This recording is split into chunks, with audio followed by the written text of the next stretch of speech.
Next up, I would like to introduce a great partner in government, a great friend, Assemblywoman Jenifer RajKumar. She signed the letter with the councilwoman, and she always stands with us. Thank you, Assemblywoman. Yes, thank you. Thank you, Phyllis. I'm State Assemblywoman Jenifer RajKumar, and I stand with my partners in government and these incredible community leaders. New York City faces a migrant crisis, and I would like to paint a picture of where we are. Nearly 70,000 asylum seekers have come through New York City's shelter system. Over 42,000 asylum seekers are in the care of the city. And did you know that of all of the people in the city's care, nearly half of them are migrants? It's a truly astonishing figure. New York City has opened 150 emergency shelters in response to this crisis. And New York City has spent over $1 billion and anticipates spending $4.3 billion more by the end of the summer. And yet, taxpayer dollars. And yet, New York City has yet to receive any substantial federal assistance.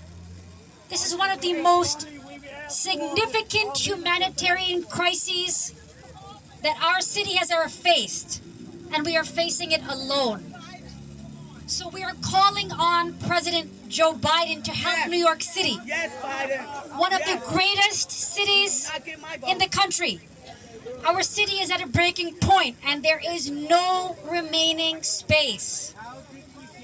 We need help from the federal government. Otherwise, local government simply will not have the resources to care for its own citizens. Now, I've personally talked to the staff of many people in our city agencies, and I know how strained they are because of this crisis. Employees at the Department of Social Services, Homeless Services, Health and Hospitals Corporation, at Housing Preservation and Development, Emergency Management. All of them have been pulled off of their day job to handle this crisis. The crisis is also compromising New York's ability to assist the homeless population that already exists.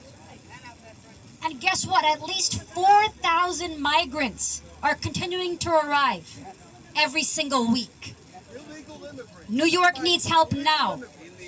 President Biden, the cameras are here and we know you're listening.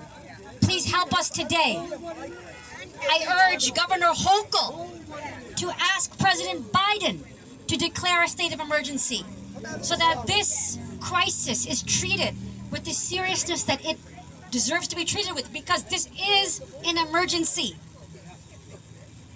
Now, while I'm here, I'd like to outline a few concrete steps that President Biden can take. The first is to expedite the issuance of work authorization, which will allow the asylum seekers to work, stand on their own 2 feet, and support themselves and our economy.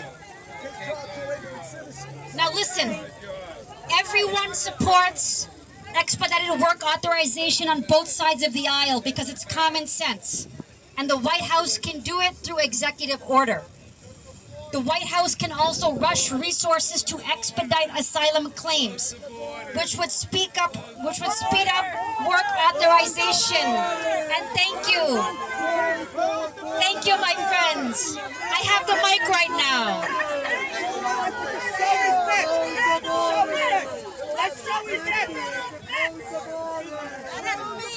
I will wait. I will wait till we're done. Come on, let's show respect now. Let's show respect to everybody. Thank you. If you want to fix this crisis, these are the concrete steps supported on both sides of the aisle. I am about policy fixes. I'm about fixing a national problem, because that's what we need. We don't need shouting, we need fixes. And that's why I'm here. I'm Assemblywoman Jenifer RajKumar, by the way. How are you today? Okay.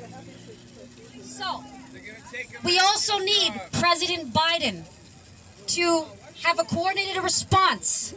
All of the migrants should not be coming to New York City. The migrants can be evenly distributed across so many cities, towns, and counties across this nation. This is a national problem. everyone has to do their fair share. New York City should not struggle and deal with this challenge on its own. The federal government must declare a federal emergency. If we work together at all levels of government, federal, state, city, we can solve this crisis. But it's time for everyone to step up with a smart, concrete plan, and that's what I am calling on for today. Thank you, my friends. Thank you for listening. Thank you, Assemblywoman.